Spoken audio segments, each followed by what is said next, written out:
So the OFA Challenge Mission 2, Week 2 is all about storytelling, and he goes into the Epiphany Bridge. What I have here is the Expert Secrets book that he references, that he has a whole chapter on this in there called the Epiphany Bridge. And, you know, he talks in the videos and things that you'll see today with the challenge all about how you have to go back to where your customer was when they first started, where you were at the beginning of this journey, when you started having your aha moments. I actually have started, because of this concept, I'm not a journaler, I've never been a journaler in my life, but I have started actually journaling my journey so that I will remember all these things that I'm feeling as I'm growing a business, as an entrepreneur for the first time, and discovering funnels and figuring out traffic and all these concepts that I never thought about a year ago that are so foreign. I want to remember how foreign they are. So I'm journaling things so for the one express reason of, it's sometimes kind of therapeutic to get my feelings out, but mostly so that I'll be able to go back and read how I felt in the moment and rediscover these aha moments, so that when I am sharing them with people down the road and selling things for funnel building or for building a business, I will remember how I felt in this moment. Because it's too easy, once you get so far into being an expert in a certain area, it's really hard to remember what it was like when you were at the beginning. So I found this a lot. I was a high school math teacher, and I found this a lot to be a frustration. So, you know, I taught sixth graders for a while, I taught high school, and I always thought, like, how odd that in order for me to teach at this level, I had to go through Calculus 4 in college. And every calculus class that I took made me further removed from people who were just starting into algebra. And so that's, you know, he talks about technobabble. And once I had gotten into, you know, Calculus 4 and integers and derivatives and all of this stuff, it became harder and harder to resonate with people who were just discovering that you can use letters to take the place of numbers, right? So the deeper that I got into this hard math, the further removed that I was from just initial basic algebra concepts.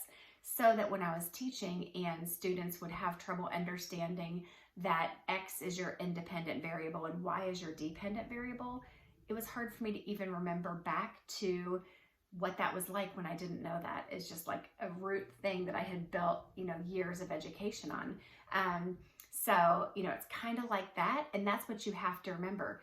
Wherever you are in your journey, you're way further ahead than your people who you are leading.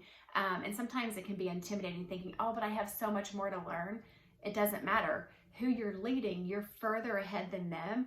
And your job to do it well is to go back and remember how you felt when you were back there and bring them to where you are. And sometimes we feel insecure because we're not over here, but all you have to do is bridge the distance between where they are and where you are. And by the time they get to where you are, you'll be this much further along. Notice when I started my story on being a math teacher, I used the words, it's kind of like, and he talks about that on page 97. He said, you're building a kind of like bridge because you're bringing them, you're giving them some kind of analogy, reference point, something that they can grab a hold of to help them to experience their own aha moments as you go back and reflect on yours and bring them to where you are. And all of this just hinges on being a good storyteller. And so this is a skill that I have practiced for a few years. I still have lots to learn about it. In fact, Rebecca and I were just talking about how we would love to actually take a class on being a good storyteller. Like, there's so much to learn with it. But what I have learned is that I need to go back, not just to the concept of where I was, but really try to remember the emotions. So for me, you know, with being in the keto space and weight loss, I have to really think back to when my life was controlled by food, and what did that look like? What did it feel like when I was hiding in the closet, in the pantry, and hiding the food that I was eating because I was ashamed of binge eating? What did it feel like when I would sneak to the store, hide the wrappers under other things in the trash because I was out of control again with my eating? remember those emotions that I felt in that moment and tell the story from the place of the emotion. And what's nice about this is yes, you're being vulnerable, but you are actually revealing the scar, not the wound. Because by the time you're sharing this with people, you should have found the answer that you're trying to lead them to. So for me, it still sometimes can get me emotional talking about my binge eating, and I've struggled with some eating disorders. So sometimes I can get emotional when I talk about those things. But it's a scar now. Like, I've gotten to the other side. I now am in control of my eating thanks to ketosis, thanks to ketones, and now I'm able to help lead other people. But I can't get caught up in talking about beta hydroxybutyrate and intermittent fasting and macros, all these things that I have learned since. I have to take myself back to, what was it like hiding in the pantry? What was the frustration like as my clothes kept getting tighter and tighter and I was more and more embarrassed in my body?